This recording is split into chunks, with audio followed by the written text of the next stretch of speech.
16 जनवरी 2015 को अलबासत अलसियद का इंटरव्यू आता है, जो कि इजिप्शियन नेशनल रिसर्च सेंटर में काम करते हैं। वो इंटरव्यू में रिवील करते हैं कि जब नील आर्मस्ट्रांग स्पेस में थे तो उन्होंने देखा कि अर्थ से कुछ रेडिएशंस निकल रही हैं। जब वो अर्थ को जूम करके देखते हैं तो पता चलता है कि ये रेडिएशन अर्थ के सेंटर यानी काबा से निकल रही है। ये रेडिएशन मार्स से भी आगे कहीं जा रही थी, जो कि इन्फिनिट थी, जिसमें स्पेशल कैरेक्टरिस्टिक थी, और शायद यही रेडिएशन है जो इस काबा को 7वें आसमान पर मौजूद काबा से जोड़ती है, जिसका नाम है बेत अल मामूर। काबा अर्थ के सेंटर में मौजूद है। इसके चारों कॉर्नर अर्थ की चारों डायरेक्शंस को एग्जैक्ट सेम पॉइंट करते हैं, और ये लेटेस्ट रिसर्च से पता चला है। अलबासत अलसियद का कहना है कि अगर आप नॉर्थ पोल और साउथ पोल के दरमियान कंपास को रखोगे तो नीडल बिल्कुल भी मूव नहीं करेगी। इसे जीरो मैग्नेटिज्म जोन कहते हैं, क्योंकि यहाँ मैग्नेटिक फोर्स इफेक्ट नहीं करती। इसीलिए अगर कोई इंसान मक्का में रहता है तो वो लंबी और हेल्थी लाइफ जिएगा, क्योंकि इसकी बॉडी पर ग्रेविटी कम असर करेगी। काबा में जो काले रंग का पत्थर लगा है, जिसे हम हजरे अस्वद भी बोलते हैं, रिसर्च से पता चला है कि ये दुनिया का सबसे पुराना पत्थर है, और ये पत्थर इस दुनिया का नहीं है। नबी पाक सल्लल्लाहु अलैहि वसल्लम ने फरमाया था कि हजरे अस्वद जन्नत का पत्थर है। इससे ये हदीस भी प्रूव हो जाती है। 1.618 ये जो नंबर आप देख रहे हो, इसे द गोल्डन रेशियो कहा जाता है। ये मैथ का सुपीरियर डिजाइन नंबर है। अल्लाह ने इस यूनिवर्स में जितनी भी कमाल की चीजें बनाई हैं, इनमें यही नंबर यूज हुआ है। जैसा कि heart, animals, plants, face, DNA और गैलेक्सीज के स्पाइरल स्ट्रक्चर्स। ये नंबर इतना यूनिक है कि इस नंबर को इंसानों ने भी कई चीजों की बनावट में यूज किया है, जैसा कि इजिप्ट के पिरामिड्स, जिसे देखकर आज तक इंसान हैरान है कि इसे आखिर बनाया कैसे, जबकि आज के दौर में इतनी टेक्नोलॉजी होने के बाद भी इन्हें बनाना इम्पॉसिबल है। कई पेंटर, इंजीनियर्स और आर्किटेक्चर्स ने अपने आर्ट में इस नंबर को यूज किया है, जैसा कि हिस्ट्री के बड़े ही famous genius Leonardo da Vinci ने अपनी पेंटिंग मोनालिसा की बनावट में इसी रेशियो का यूज किया है।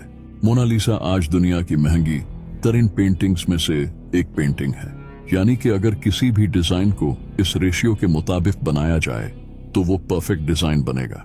केपलर जैसे फेमस एस्ट्रोनॉमर ने तो इस नंबर को ग्रेट ट्रेजरी कहा है। लेकिन आखिर इस दुनिया में वो कौन सी जगह है जहां ये नंबर अप्लाई होता है? मक्का, वही शहर जहां काबा है। मक्का और नॉर्थ पोल के दरमियान का डिस्टेंस है 7,631.68 किलोमीटर्स, और मक्का से साउथ पोल के दरमियान का डिस्टेंस है 12,338.32 किलोमीटर्स, जिसका प्रोपोर्शन बनता है 1.618, दी गोल्डन रेशियो। इतना ही नहीं, साउथ पोल और मक्का दोनों पोल्स के दरमियान के डिस्टेंस का प्रोपोर्शन भी 1.618 बनता है। अगर लैटिट्यूड और लॉन्जिट्यूड मैप से भी देखें तो मक्का की सोल्स्टाइस लाइन से वेस्टर्न डिस्टेंस से ईस्टर्न डिस्टेंस का प्रोपोर्शन भी 1.618 ही बनता है।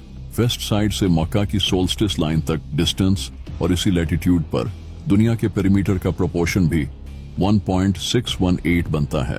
मक्का पूरी दुनिया में वाहिद ऐसी जगह है जिसकी लंबाई चौड़ाई में गोल्डन रेशियो बनता है।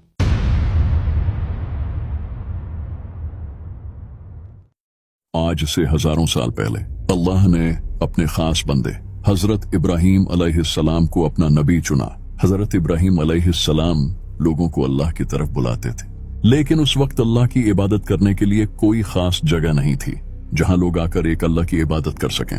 हजरत इब्राहीम अलैहिस्सलाम की ख्वाहिश थी कि काश कोई ऐसी जगह हो जहां लोग आकर अल्लाह को याद कर सकें। तो अल्लाह ने अपने दोस्त हजरत इब्राहीम अलैहिस्सलाम की इस ख्वाहिश को पूरा किया और हजरत इब्राहीम को काबा बनाने का हुक्म दिया। हजरत इब्राहीम अलैहिस्सलाम ने अपने बेटे हजरत इस्माइल अलैहिस्सलाम के साथ काबा को बनाया, लेकिन काबा को सबसे पहले हजरत इब्राहीम अलैहिस्सलाम ने नहीं बल्कि हजरत आदम अलैहिस्सलाम ने बनाया था।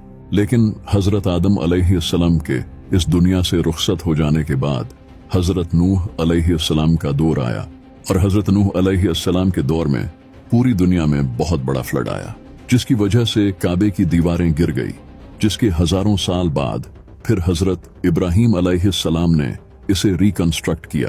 हजरत इब्राहीम अलैहिस्सलाम ने जब काबा को रिकंस्ट्रक्ट किया, इसके बाद से दुनिया भर से लोग आकर काबा में इबादत करते थे और इस वक्त काबा बहुत बड़ी टूरिस्ट डेस्टिनेशन बन चुकी थी।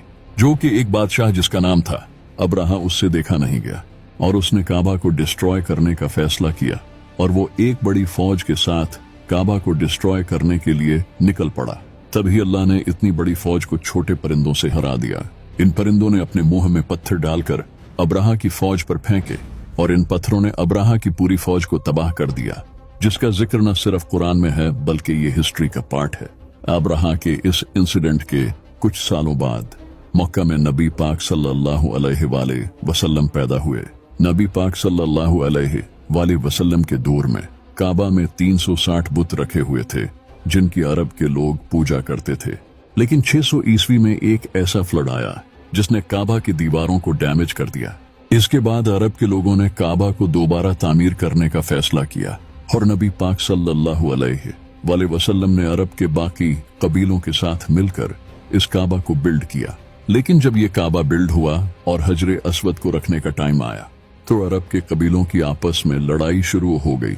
हर कबीला ये चाहता था कि ये नेक काम वो खुद करे, जिसे देखकर अबू उमैया बिन मुगीरा ने कहा कि कल सुबह जो इंसान काबा में पहले एंटर होगा वही ये काम करेगा। अगले ही दिन जब लोगों ने देखा तो नबी पाक सल्लल्लाहु अलैहि वसल्लम वहां पहले से मौजूद थे। फिर नबी पाक सल्लल्लाहु अलैहि वसल्लम ने अरब के बाकी कबीलों को भी अपने साथ मिलाया और इस मुकद्दस पत्थर को काबा में रखा। इसके कुछ टाइम बाद नबी पाक सल्लल्लाहु अलैहि वसल्लम को नबूवत मिली और लोग मुसलमान होते गए। लेकिन इस वक्त तक लोग काबा की तरफ नहीं बल्कि मस्जिद अक्सा की तरफ मुंह करके नमाज पढ़ते थे। फिर एक दिन नबी सल्लल्लाहु अलैहि वसल्लम पर वही आई और इसके बाद से नबी पाक सल्लल्लाहु अलैहि वसल्लम ने काबा की तरफ मुंह करके नमाज पढ़ी। नबी पाक सल्लल्लाहु अलैहि वसल्लम जब मक्का में थे तो उस वक्त मक्का के सारे लोग आपके दुश्मन बन चुके थे। तो नबी पाक सल्लल्लाहु अलैहि वसल्लम ये सब देखकर 620 ईस्वी में मक्का छोड़कर मदीना आ गए। लेकिन कुरैश फिर भी मुसलमानों को उम्रा नहीं करने देते थे। तो फिर नबी पाक सल्लल्लाहु अलैहि वसल्लम ने मक्का के लोगों के साथ सुलह हुदैबिया साइन किया। इस एग्रीमेंट के मुताबिक मुसलमान काबा में आ सकते थे, लेकिन इस एग्रीमेंट में यह भी लिखा था कि मुसलमानों और मक्का के दरमियान 10 साल तक कोई जंग नहीं होगी।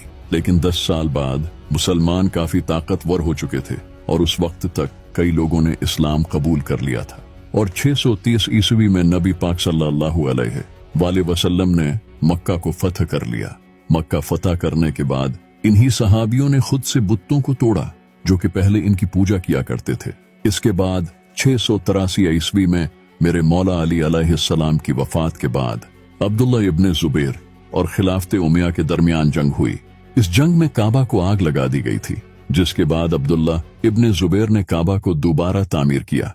11 जनवरी 930 को हज के पहले ही दिन करामतियों ने काबा पर हमला करके हजरे अस्वद को चुरा लिया। करामतियों का लीडर अबू ताहिर अल करामती अपने साथियों के साथ घोड़ों पर मक्का में एंटर हुआ और लाखों लोगों को कत्ल करके हजरे अस्वद को अपने साथ मस्जिद अल दिरार में ले गया। ये वो मस्जिद है जिसे नबी पाक सल्लल्लाहु अलैहि वसल्लम के दौर में कुछ हिपोक्रेट्स लोगों ने बनाया था। नबी पाक सल्लल्लाहु अलैहि वसल्लम ने ऑर्डर देकर इसे तोड़ दिया था। ये लोग इस मस्जिद को बनाकर इस्लाम में यूनिटी खत्म करना चाहते थे। अबू ताहिर भी यही चाहता था कि लोग काबा को छोड़कर मस्जिद अल दिरार में हज करने आए। अल्लाह ने इसे बड़ी ही दर्दनाक मौत दी। इसके जिस्म को कीड़ों ने खाया। फिर इसके 30 साल बाद जब अब्बासी की हुकूमत आई तो इन्होंने काफी पैसा खर्च करके हजरे अस्वद को वापस से इकट्ठा करके काबा में लगा दिया। इस वक्त तक हजरे अस्वद 7 टुकड़ों में टूट चुका था। काबा जितना कीमती है इतनी ही ट्रेजिक इसकी हिस्ट्री है। नबी पाक सल्लल्लाहु अलैहि वसल्लम एक दिन काबा का तवाफ कर रहे थे और साथ फरमा रहे थे, तुम कितने पाक हो और तुम्हारी खुशबू कितनी पाक है, तू कितना अजीम है और तेरी हुर्मत कितनी अजीम है।